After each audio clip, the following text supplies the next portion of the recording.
Encore une fois, shalom. Dis à ton voisin, aujourd'hui, tu vas vivre la Pentecôte. Amen. C'est un dimanche spécial où nous célébrons la descente du Saint-Esprit. Et nous allons lire la parole de Dieu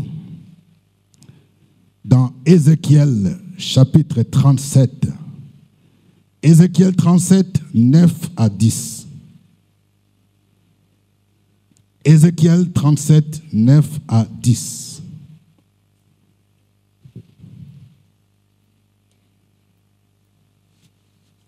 Nous lisons la parole de Dieu. Il me dit, prophétise et parle à l'esprit. Prophétise, fils de l'homme, et dit à l'esprit, ainsi parle le Seigneur. Éternel, esprit vient de quatre vents, souffle sur ces morts, et qu'ils revivent.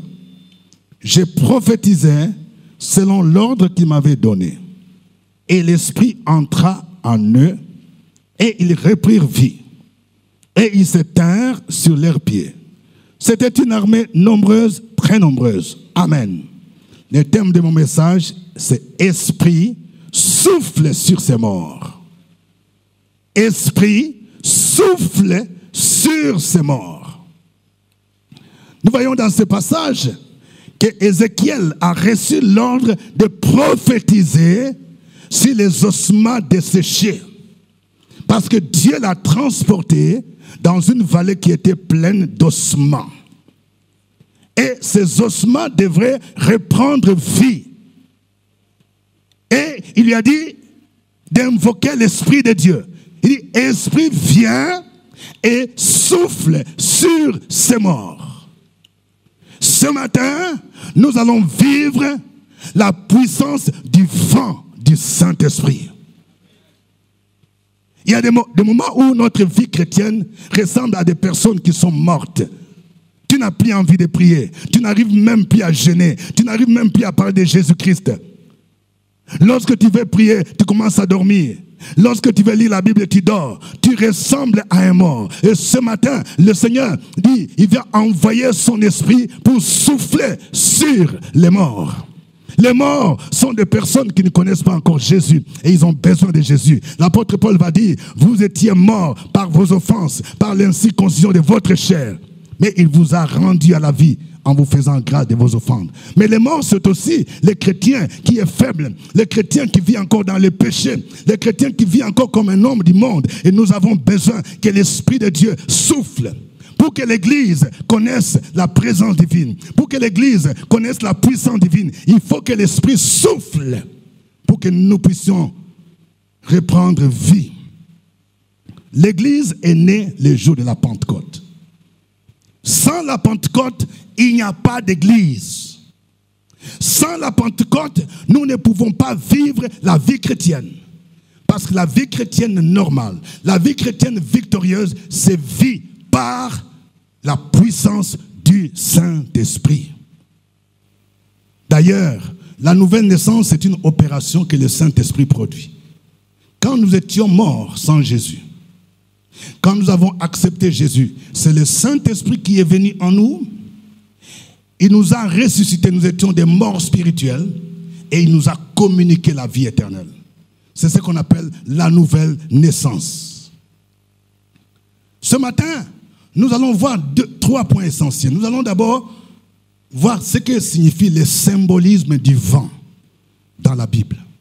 Parce que le jour de la Pentecôte, le Saint-Esprit est descendu sous forme de vent, le vent qui souffle. Nous allons comprendre dans la Bible qu'est-ce que le vent représentait, qu'est-ce que le vent faisait, le symbolisme du vent. Et puis, nous allons voir maintenant ce dont parle Ézéchiel. Il parle de quatre vents qui soufflent. Et nous allons voir quand ces quatre vents soufflent, qu'est-ce qui se passe? Quel est le résultat lorsque le vent du Saint-Esprit souffle dans la vie de l'homme? Et enfin, nous allons voir comment nous devons faire notre part. Nous devons prophétiser comme Ézéchiel. Voyons d'abord le symbolisme du vent dans la Bible. Vous savez, le mot grec qui est traduit par vent, c'est pneuma, qui signifie esprit, vent, souffle. C'est le même mot. C'est-à-dire, ça montre que le Saint-Esprit est comparé à un vent. Il souffle.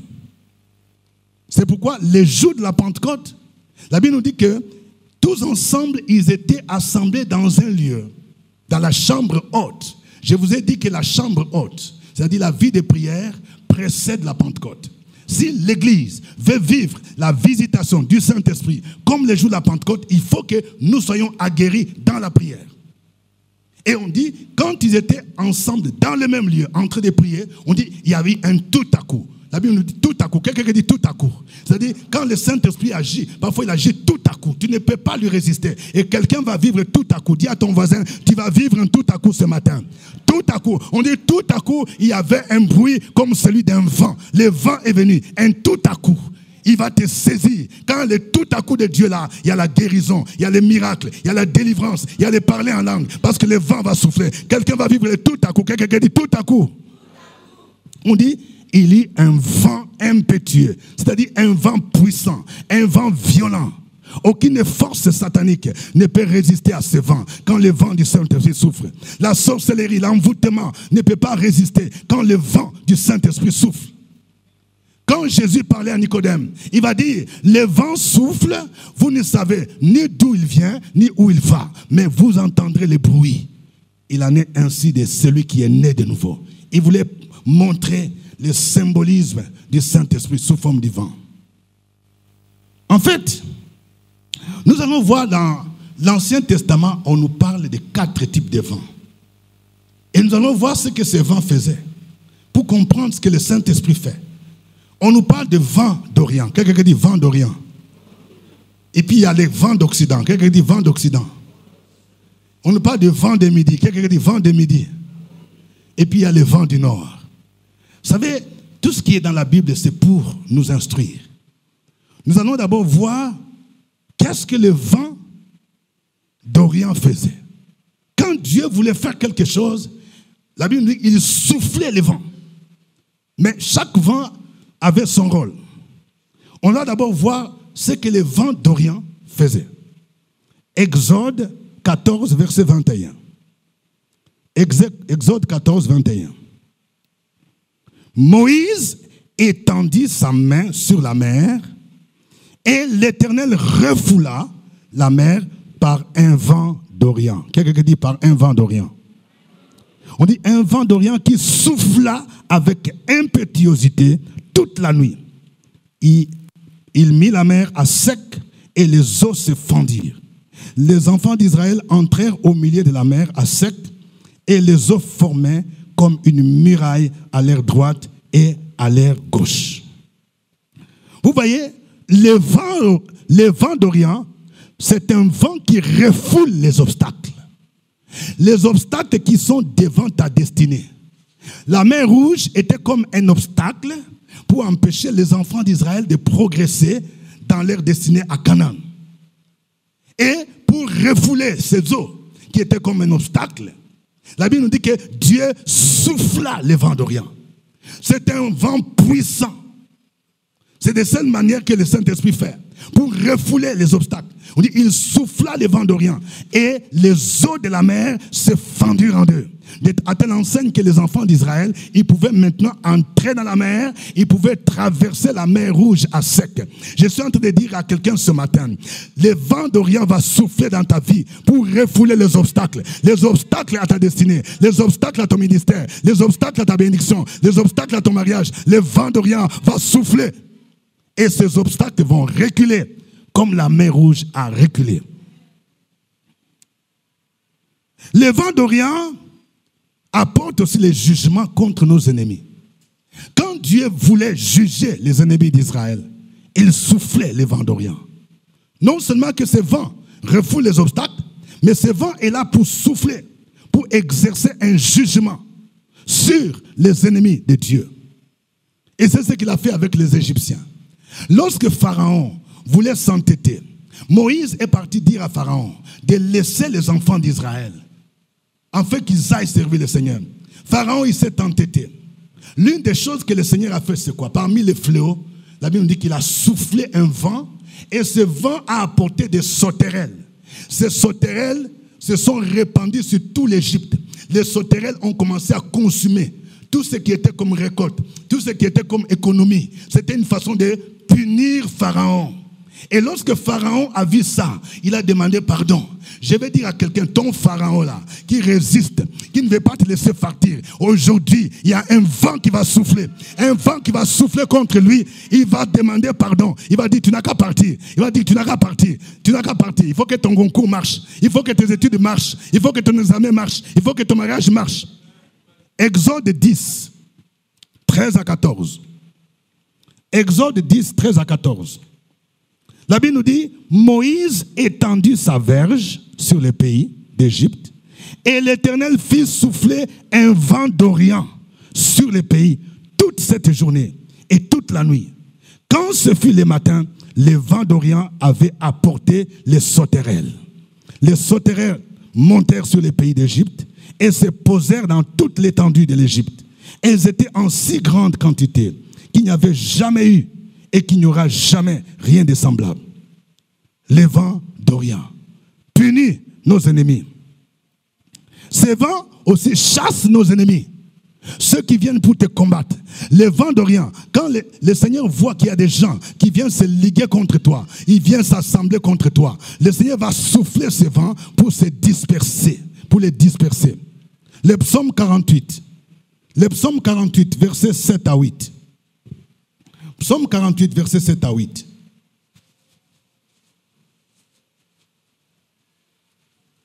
C'est pas ça dit. Là, un tremblement les a saisis comme la douleur d'une femme qui accouche. Ils ont été chassés comme par le vent d'Orient qui brise les navires de Tarsis. Le vent d'Orient va souffler pour chasser ces sorciers qui viennent te combattre. Pour chasser ces marabouts, ces mystiques qui viennent te combattre. Pour chasser les démons qui viennent te combattre. Le vent d'Orient souffle pour les disperser. Nous allons maintenant voir le vent d'Occident. Le vent d'Occident, c'est le vent qui vient à peu près faire le contraire du vent d'Orient. Lorsque Dieu a soufflé les vents d'Orient, les vents d'Orient sont venus pour apporter des sauterelles. Les sauterelles ont commencé à détruire tout ce qui était des pharaons. Quand Pharaon a demandé pardon à Moïse, il a dit pardon. Moïse, pardonnez-moi, je vais vous laisser partir. La Bible nous dit que Moïse pria l'Éternel, et l'Éternel soufflant les vents d'Occident, et ce vent est venu balayer toutes les sauterelles. Donc le vent d'Occident, c'est un vent de la restauration, qui vient restaurer toutes les choses. Si tu as été frappé par des maladies, tu as été frappé par les puissants des ténèbres, tu as besoin de vent d'Occident. Le vent d'Occident va emporter tout ce qui est venu te détruire pour rétablir toutes les choses. Amen. Le vent d'Occident. Et il y a, après le vent d'Occident, c'est le vent du Midi. Le vent du Midi, c'est un vent qui apporte l'abondance. Quelqu'un qui dit l'abondance. Vous voyez, chaque vent a son rôle. Et nous allons voir que le Saint-Esprit peut jouer tous ses rôles. Le psaume 78, versets 26 à 29. Psaume 78, 26 à 29. Ce passage dit, « Il fit souffler dans les cieux les vents d'Orient, et il amena par sa puissance les vents du Midi. Il fit pleuvoir sur eux la viande comme de la poussière et comme le sable de mer des oiseaux zélés. Il les fit tomber au milieu de leur camp, tout autour de leur demeure. Ils mangèrent et se rassasièrent abondamment. Dieu leur donna ce qu'ils avaient désiré. » Amen. Le vent de Midi apporte l'abondance. Pendant que les enfants d'Israël étaient dans le désert, ils avaient besoin de nourriture. À un moment donné, Dieu leur a donné la manne. Ils ont commencé à murmurer. Il y a des ramassis. Il y a un peuple au milieu d'eux, des mélanges qu'on appelle des ramassis. Ils ont commencé à murmurer. On ne voit que la manne tous les jours. Il n'y a pas de viande. Hein? Il y a des gens qui commençaient à dire, on était bien en Égypte. Je vais dire à quelqu'un ce matin, l'Égypte représente le monde.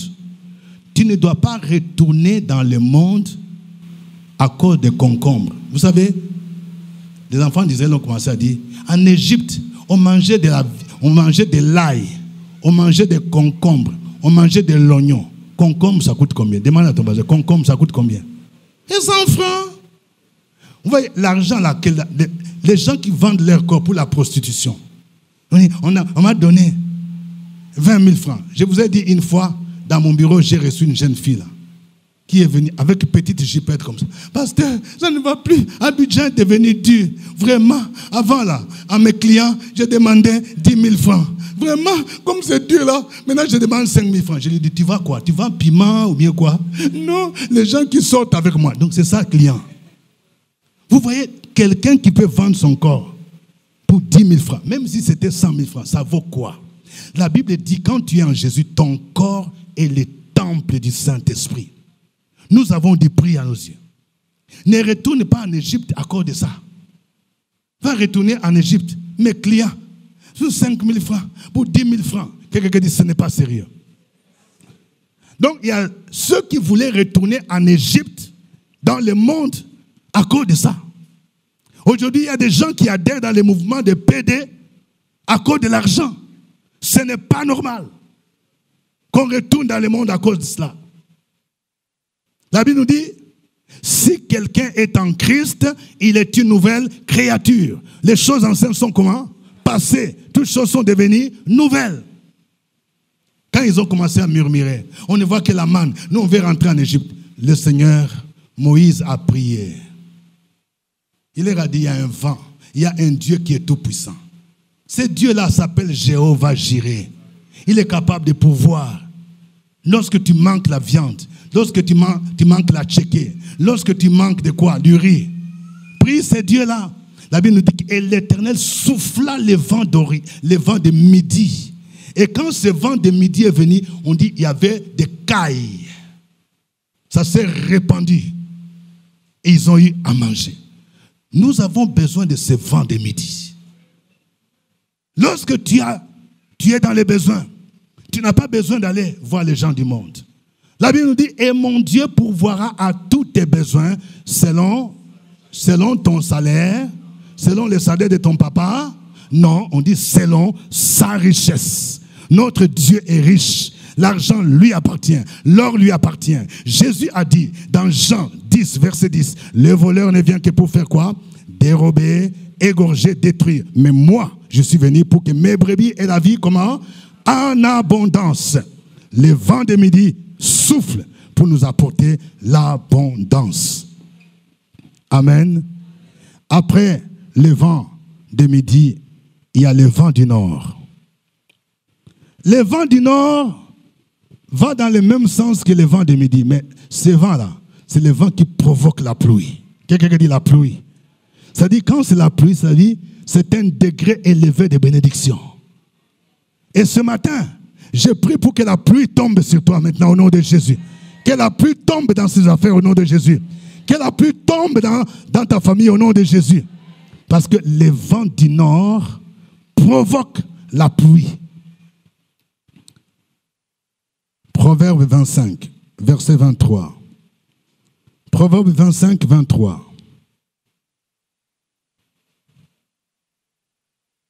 Il est dit, les vents du nord enfantent la pluie et la langue mystérieuse un visage irrité. Le vent du nord enfante la pluie. Et c'est ce que le Saint-Esprit fait. Quand le Saint-Esprit descend sous forme de vent, il y a des moments où il agit sous forme de vent du nord. Et ce vent est là pour provoquer la pluie. Et quand il descend, il y a changement d'atmosphère. L'atmosphère change. Il va provoquer des nuages au niveau de ta tête. Et ce matin, je vois des nuages sur la maison de gloire. Et ces nuages vont provoquer la pluie. Et quand la pluie tombe, il y a l'abondance. Et c'est ce vent qui a soufflé. Au temps d'Élie. Vous savez, au temps d'Élie, il y avait un roi méchant qui s'appelait Akab. Akab, entraîné par sa femme Jézabel, il a entraîné tout Israël à adorer un dieu Baal, ce qui n'était pas permis aux enfants d'Israël. Et à cause de ça, Élie a fait une déclaration, il n'y aura pas de pluie pendant 3 années et demie. Et vous savez, dans un pays, si la pluie ne tombe pas, même pendant 1 an, il va s'en suivre la sécheresse et l'économie va en pâtir. Et pendant 3 années et demie, il n'y avait pas de pluie. L'eau était devenue une denrée rare. Et Élie, après avoir fait égorger les prophètes de Baal, il a maintenant fait une prière pour que la pluie tombe. 1 Roi chapitre 18, 44 à 45. 1 Roi 18, 44 à 45 dit, à la 7e fois, il dit, voici un petit nuage qui s'élève de la mer et qui est comme la paume de la main d'un homme. Élie dit, monte et dis à Akab, attelle et descend afin que la pluie ne t'arrête pas. En peu d'instants, le ciel s'obscurcit par les nuages. Le vent s'établit et il eut une forte pluie. Akab monta sur son char et partit pour Jezreel. Et la main de l'Éternel fut sur Élie, qui se saignit les reins et courut devant Akab jusqu'à l'entrée de Jezreel. Peut-être que ce matin, quelqu'un, tu vis la sécheresse. Quand tu vis la sécheresse, ça veut dire que tout ne marche pas. Tout ce que tu entreprends, ça ne marche pas. Tu es dans la sécheresse. Parce que le ciel est fermé. Tu fais le commerce, ça ne marche pas. Tu vas faire taxi, pour les autres, ça va marcher. Yango, pour toi, ça ne marche pas. La recette n'arrive pas. Tu fais concours, le concours, tu n'es pas admis. Donc, le ciel est fermé. Mais quand le vent du nord souffle, il y a les nuages qui vont se former sur toi. Et puis, il y a la pluie qui va tomber. Et le Saint-Esprit provoque la pluie de bénédiction. Le Seigneur dit, je répandrai des eaux sur le sol altéré. Donc, nous venons de voir la symbolique du vent dans l'Ancien Testament, qui nous permet de comprendre ce que le Saint-Esprit fait. Nous venons de voir qu'il y a le vent d'Orient, il y a le vent de Midi, il y a le vent du Nord et le vent de quoi? Le vent d'Occident. Merci beaucoup. Voyons maintenant les 4 vents du Saint-Esprit qui soufflent sur les morts. Les 4 vents. Parce que dans les textes que nous avons lus dans Ézéchiel, la Bible nous dit que pour que les ossements desséchés reprennent vie, Dieu a demandé à Ézéchiel de demander à l'esprit de souffler de 4 vents. Ça veut dire quoi? Le chiffre 4, c'est le chiffre de la totalité. C'est-à-dire, le Saint-Esprit veut souffler dans sa totalité. Ça veut dire, tous les 4 vents vont agir au même moment. Que ce soit les vents d'Orient qui viennent souffler pour punir tes ennemis, pour punir les mystiques, pour punir les sorciers. Et il y aura le vent d'Occident qui viendra balayer tout ce que l'ennemi a semé dans ta vie. Quand le Saint-Esprit souffle, le vent d'Occident va souffler pour enlever les maladies, pour enlever la malédiction, pour enlever les blocages, pour enlever tout ce qui est négatif dans ta vie, pour les emporter. Quand le vent du Saint-Esprit souffle, il y a aussi le vent du nord qui va souffler. Ce vent du nord qui va souffler pour provoquer la pluie. Et le vent du midi va souffler pour provoquer l'abondance. Donc, vous comprenez pourquoi le jour de la Pentecôte, le Saint-Esprit est descendu sous forme de vent. Donc, il y a beaucoup de choses qui se produisent au même moment. C'est pourquoi ne soyez pas étonnés de voir qu'il y a quelque chose. L'atmosphère change quand le Saint-Esprit souffle. Parce qu'il souffle dans sa totalité. Il y a à la fois le vent d'Orient qui souffle. Et ce matin, je suis en train de dire à quelqu'un, le vent d'Orient va souffler pour neutraliser tes ennemis, pour neutraliser tous ceux qui viennent combattre l'œuvre de Dieu. Tout ce que le diable envoie dans cette église pour faire l'incantation, pour faire la sorcellerie, vous n'allez pas résister parce que le vent d'Orient va souffler contre vous pour neutraliser vos œuvres. La Bible nous dit que le Fils de Dieu apparu dans ce monde pour détruire les œuvres du diable. Et chacun de vous va dire, Seigneur, souffle des vents d'Orient. Souffle des vents d'Orient pour punir mon Pharaon. Pour punir celui qui bloque ma vie, celui qui bloque mes études, celui qui bloque mon mariage. Et il sera obligé de dire comme Pharaon, il n'a qu'à partir, il n'a qu'à partir au nom de Jésus. Quelqu'un qui dit, mon Pharaon va me lâcher. Parce que le vent d'Orient va souffler contre lui. Amen. Et quand le vent de midi va souffler, il va apporter l'abondance, la bénédiction. Il va débloquer les choses. Il va débloquer ton mariage. Il va débloquer ton salaire. Il va débloquer tes affaires. Et il va provoquer la pluie quand le vent du nord va souffler.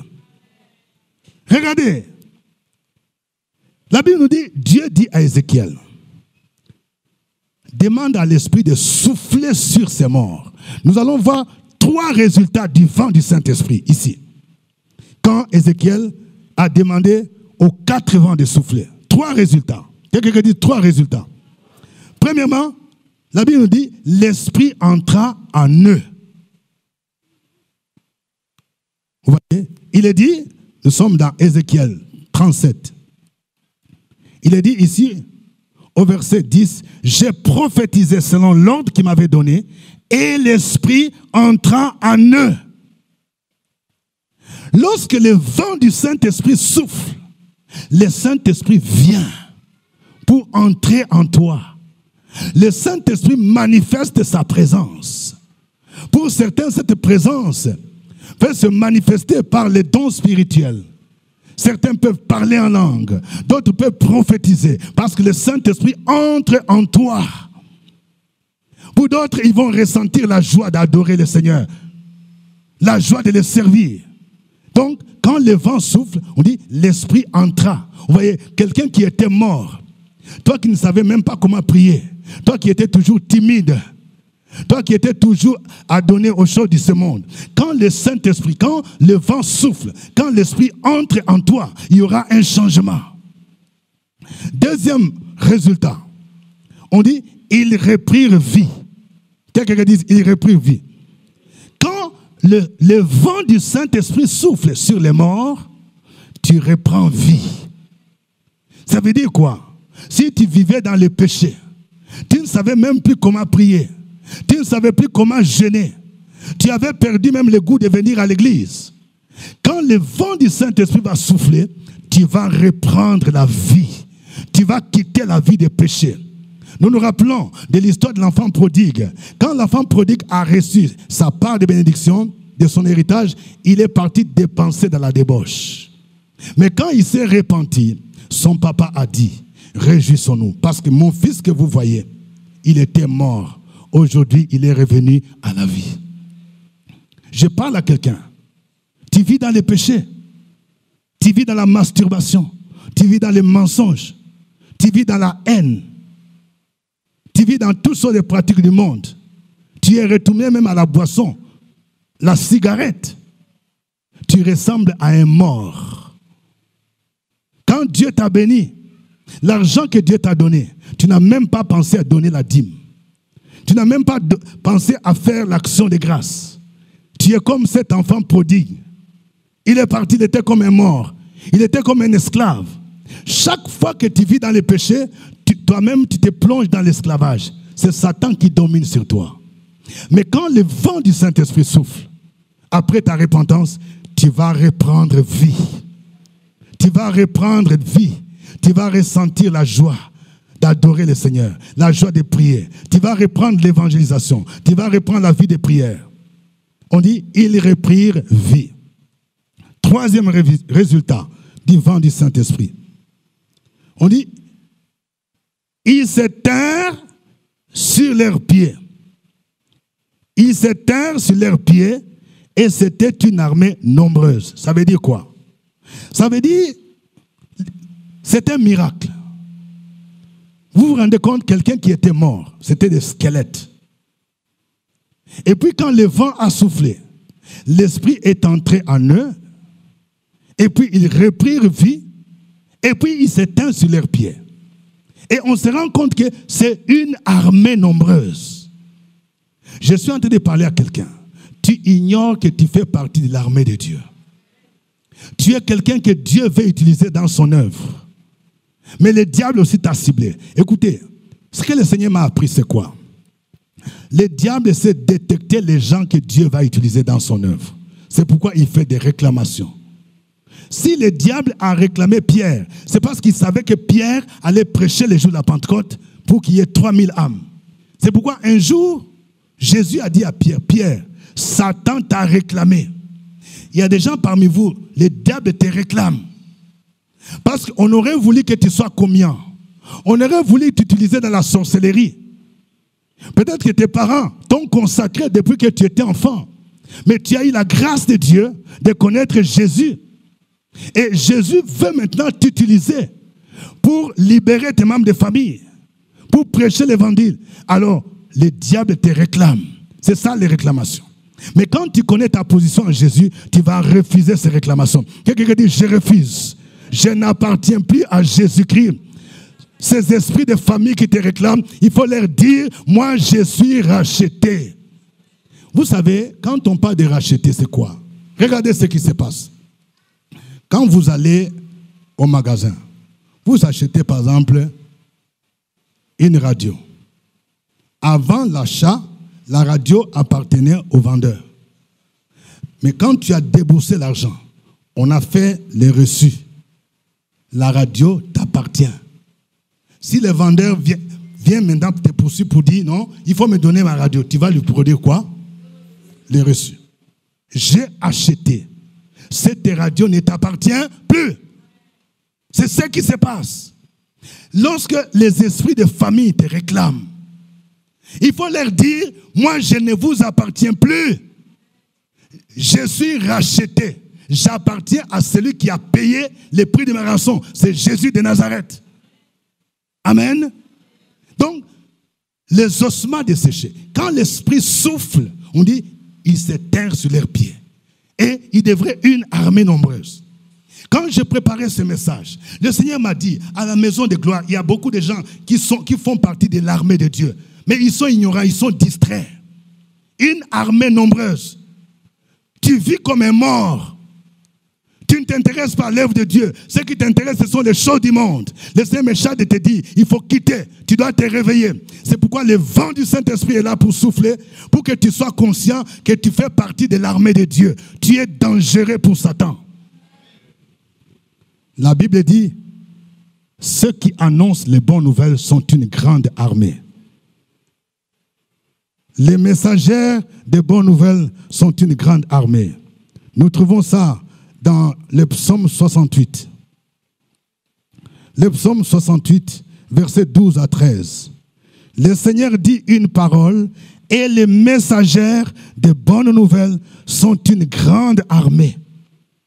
Les rois des armées fuient, et celles qui restent à la maison partagent le butin. Quand nous sommes engagés dans l'évangélisation, c'est à ce moment-là que nous jouons véritablement ce rôle de l'armée de l'Éternel pour arracher les âmes dans le camp de Satan. Mais il faut que l'Esprit souffle pour que tu te tiennes sur tes pieds. Parce que tu ne peux pas aller évangéliser si tu es endormi.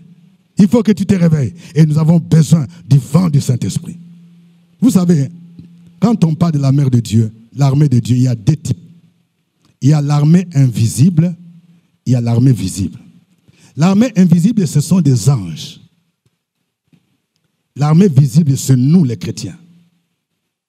Un jour, lorsque les ennemis d'Israël sont venus au temps d'Élisée, son serviteur avait peur.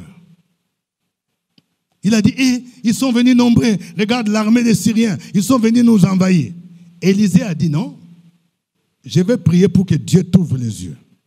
Tu vas constater que ceux qui sont avec nous sont plus nombreux que ceux qui sont avec eux.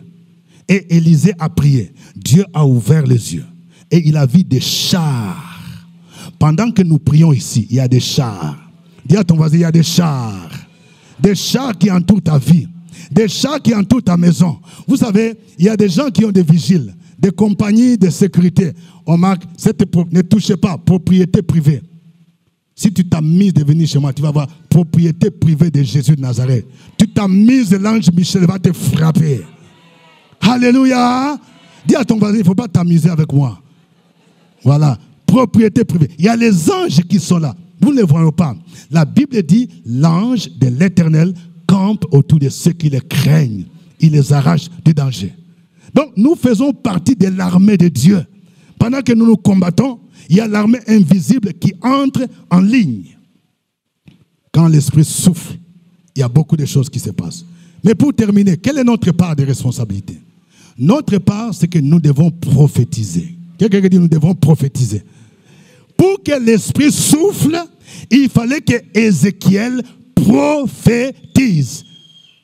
Le Seigneur dit à Ézéchiel, prophétise. Il y a les morts qui sont là. Tu dois prophétiser. Prophétiser, c'est parler de la part de Dieu. C'est déclarer ce que Dieu dit. C'est ça, prophétiser.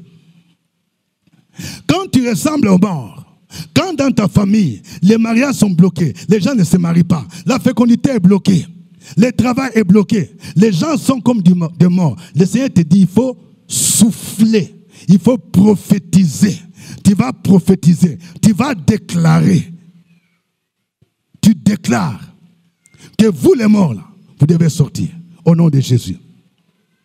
Ces derniers temps, le Seigneur me montrait en image que dans la maison de gloire, il y a des mariages qui sont enfouis comme des morts. Et le Seigneur me disait, il faut prophétiser, il faut dire, mariage sort. Et chacun va dire, oui, les célibataires là, mon mariage, tu sors. Oh, alléluia. Quelqu'un dit, tu sors, tu prophétises. Qu'est-ce qui est enfoui là? Il dit, chômage, mon travail, tu sors, je prophétise au nom de Jésus-Christ. Réussite au concours, tu sors, je prophétise maintenant au nom de Jésus. Ma fécondité, je prophétise, tu sors maintenant du tombeau au nom de Jésus-Christ. Vous voyez? Ézéchiel devrait prophétiser. Chacun doit apprendre à prophétiser, à parler de la part de Dieu. Et pour prophétiser, il y a deux éléments importants. Il y a la parole de Dieu et il y a l'Esprit de Dieu. Les deux vont ensemble. On prophétise en s'appuyant sur la parole de Dieu. Ézéchiel a dit, ainsi parle l'Éternel. C'est pourquoi je dis que la vie de prière est efficace quand nous connaissons la Bible. Il y a des gens qui prient, mais tu t'appuies sur quel passage? Tu ne peux pas seulement faire, tu pries. Il y a la méditation de la Bible et la prière. Tu vas prophétiser selon la Bible. Quand tu prophétises pour les mariages, tu vas dire, Seigneur, selon Genèse 2, 24, il est écrit, l'homme quittera son père et sa mère et s'attachera à sa femme. Les deux deviendront une seule chair. S'il y a des puissances de famille qui me retiennent, je dis, je déclare que vous ne pouvez plus me retenir parce que je vais m'attacher à ma femme, à mon mari. Je prophétise maintenant que mon mariage sorte. Vous voyez, il faut prophétiser selon la parole de Dieu. Et il y avait deux dimensions de la prophétie. La première fois, quand Ézéchiel a commencé à prophétiser, il prophétise sur les ossements. La Bible nous dit qu'il y avait un bruit. Quelqu'un dit un bruit. Vous savez, à la maternité, pour constater qu'un bébé est vivant, on doit attendre quoi? Un bruit. Un bruit. Et quand Ézéchiel continue à prophétiser, et après on dit qu'il y avait un mouvement. Quelqu'un dit un mouvement. Je suis en train de dire à quelqu'un, si tu n'as jamais constaté un mouvement, il y a une sœur qui me disait, papa, regarde, à mon âge, là, j'ai dépassé 40 ans. Je n'ai jamais vu même un homme venir, même en blague, me dire que je vais te marier. Je vais déclarer ce matin un mouvement au nom de Jésus. Avant la fin de cette année, quelqu'un va faire un mouvement vers toi. Quelqu'un dit un mouvement.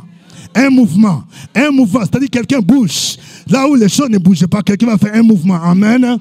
Un mouvement vers le travail. Peut-être que tu es toujours chômeur. Quand il y a un mouvement, je suis en train de parler à quelqu'un. Quand le mouvement de l'esprit est là, il y a le travail qui viendra te chercher. Ce n'est plus toi qui vas chercher le travail. Là où tu as déposé les dossiers il y a des années, quand le temps de Dieu vient, quand le vent souffle, tu seras étonné, tu seras appelé quelque part. Les gens vont t'appeler parce que les puissances qui bloquaient ton dossier, qui empêchaient les DRH de t'appeler, ces puissances seront neutralisées au nom de Jésus. Je proclame ce matin qu'il y a quelqu'un, on va t'appeler au nom de Jésus. Quelqu'un va t'appeler parce qu'il y aura un mouvement. Quelqu'un dit un mouvement. Si dans ton compte bancaire, il n'y avait même plus de mouvement. Il y a des gens, c'est toujours des mouvements de sortie. Toujours l'argent. Tu avais 2 millions. Après, maladie, 300 000 sont sortis.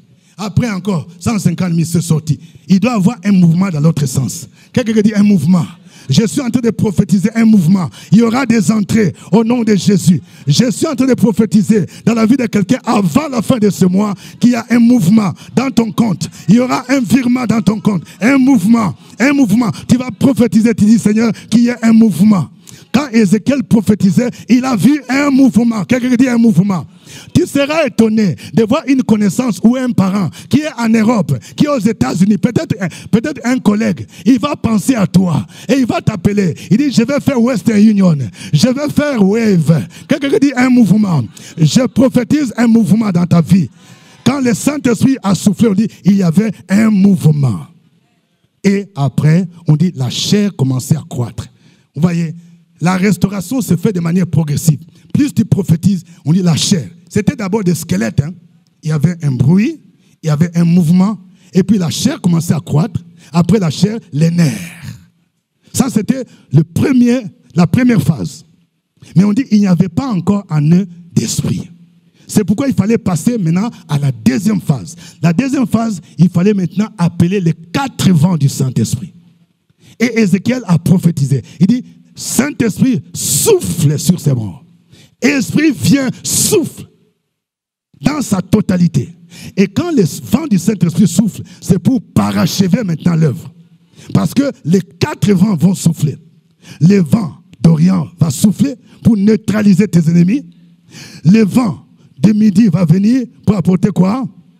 L'abondance. Le vent d'Occident va souffler pour faire quoi? Emporter tout ce qui est mauvais, maladie, malédiction. Et le vent du Nord va faire quoi? Va déclencher la pluie. Mais il faut que tu prophétises. Ce matin, ma prière, que chacun de vous prophétise. Et que nous puissions vivre l'action du vent du Saint-Esprit. Et que les 4 vents soufflent dans la maison de gloire. Que Dieu vous bénisse. On va se lever.